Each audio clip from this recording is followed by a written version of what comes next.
And since you are a war correspondent, I thought we would talk about war because that is what everything in the news today is war. I mean, especially the ones in Ukraine and Gaza and the Ukraine war. We haven't talked about it in a while, but it's big in the news this week because the Republicans want to link more aid to Ukraine. All right, let's get real.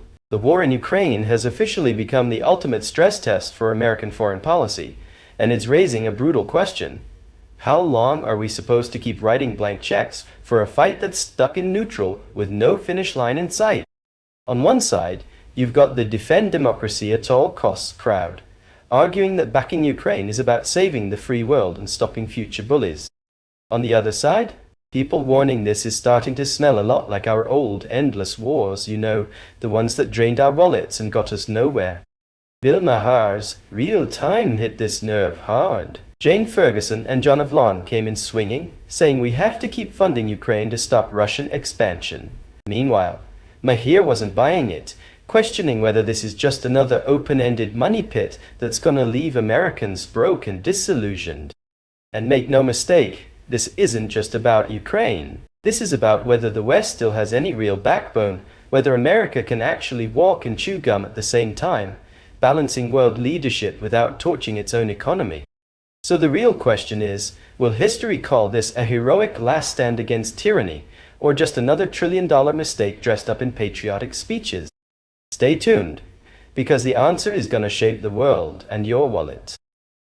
And since you are a war correspondent, I thought we would talk about war because that is what everything in the news today is war. I mean, especially the ones in Ukraine and Gaza and the Ukraine war. We haven't talked about it in a while, but it's big in the news this week because the Republicans want to link more aid to Ukraine to Biden doing something about the border, which would not be a bad idea in itself. I don't know why they have to be linked, but just to give you some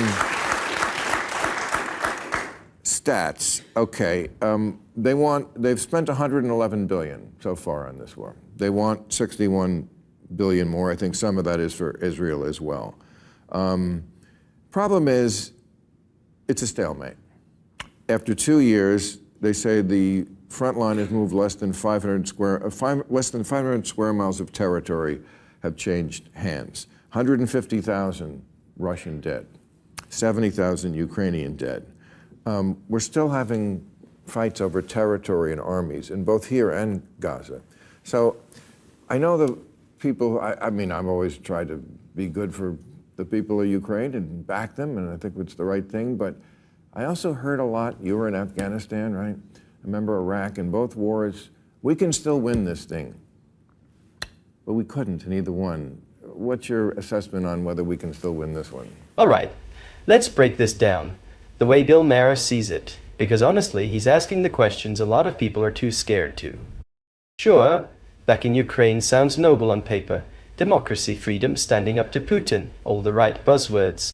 But Maher's throwing a reality check straight into the conversation. At what cost and for how long? Maher's been warning about this kind of thing for years. America's got a bad habit. Jump into foreign conflicts with no exit plan, no clear win condition, and just hope for the best. Sound familiar? Because Ukraine's starting to look like another open-ended money pit with no real way out. And look, it's not like Maher doesn't get the stakes. He knows about NATO, global security, the whole deal. But he's saying the quiet part out loud. After 2 years, over 100 billion, and thousands of lives lost, what do we actually have to show for it? The front lines are frozen. The bloodshed keeps piling up, and the only thing moving is the endless flow of cash. Meanwhile, back home, Americans are dealing with crumbling cities, broken healthcare, skyrocketing crime, and DC is writing blank checks to a war halfway across the world. Yeah, people are pissed, and the BBC is picking up on that shift fast. The GOP is already tying Ukraine funding to border security fights, and regular voters are asking, wait, we've got money for tanks, but not for fixing our streets. Bottom line, Maher's calling out the law of diminishing returns. If you keep dumping cash and weapons into a stalemate with no real payoff, when do you admit it's a bad investment? Sure, the foreign policy experts are screaming, we have to stop Putin, but Maher is looking at the scoreboard and asking, are we actually winning anything? Or are we just setting ourselves up for the same disaster cycle we've seen way too many times before. That's not cynicism. That's a history lesson America can't afford to flunk again. I think it's dangerous to compare the war in Ukraine with the post 9/11 counterterrorism wars, where America was really sort of fighting shadows. You know, they were chasing terrorists around the world. This is not a Ukrainian fight. This is not sending money just so Ukraine can fight its own war. This is a war against Vladimir Putin and his expansionism into Europe, essentially. I mean, this is a war for global world order. The geopolitical, geostrategic importance of this war is vastly bigger than any of the wars post 9/11, which were overreaches of American foreign policy. But how long do we just stay in this stalemate? I mean, they thought it was going to be World War III, and it's really World War I. The reason to fund Ukraine is because we learned the lessons of history, which is that you cannot reward aggression. And it's far cheaper to fund Ukraine now than to let Ukraine fall and then have the front move. Let's cut through the noise, because the growing Republican opposition to Ukraine aid, it's not just politics as usual. It's a massive red flag for America's global leadership and our commitment to democracy itself. Now, yeah, we all get it. Washington is a mess of negotiations and backroom deals. But tying Ukraine's survival to a domestic border fight, that's not smart strategy. That's reckless point scoring at the expense of an entire international alliance. John Avlon, centrist hardcore believer in bipartisanship, says it plain as day. He's calling this what it is: short-term, dysfunctional thinking. You don't have to love every US foreign policy move to realize that backing Ukraine isn't just charity. It's about keeping the global rules-based order from collapsing.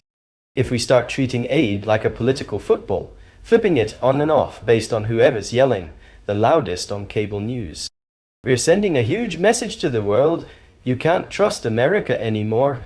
Allies will think twice. Enemies will start planning their next moves. And then there's Jane Ferguson, a war correspondent who's actually been on the ground. She's not talking theory. She's seen what happens when aid dries up.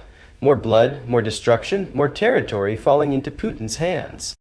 To her, and frankly to anyone paying attention, Ukraine isn't just fighting for itself. It's fighting for the entire security of Europe. And turning that into a bargaining chip in DC drama is a slap in the face to every soldier, every family, every civilian dodging missiles right now. And if you think she's being dramatic, just look at history. Ferguson's warning is clear. This is exactly how we failed to stop Hitler early on. Appeasement doesn't prevent war. It guarantees a bigger, bloodier one later. If Putin wins in Ukraine, it doesn't end there. Moldova, the Baltics, NATO itself could be on the line. And Avlon, he's right there with her.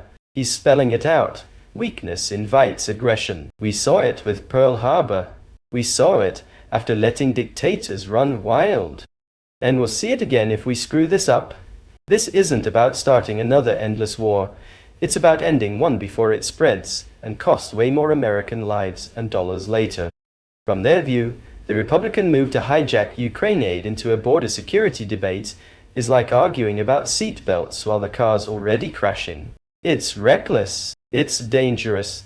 And if America blinks now, we might not get another chance to fix it. Drop your thoughts in the comments. We want to hear from you. And if you got value out of this breakdown, smash that like button, share it with your crew, and hit that subscribe so you never miss one of these deep dives. Thanks for hanging out with us. Stay sharp, stay informed, and we'll catch you next time.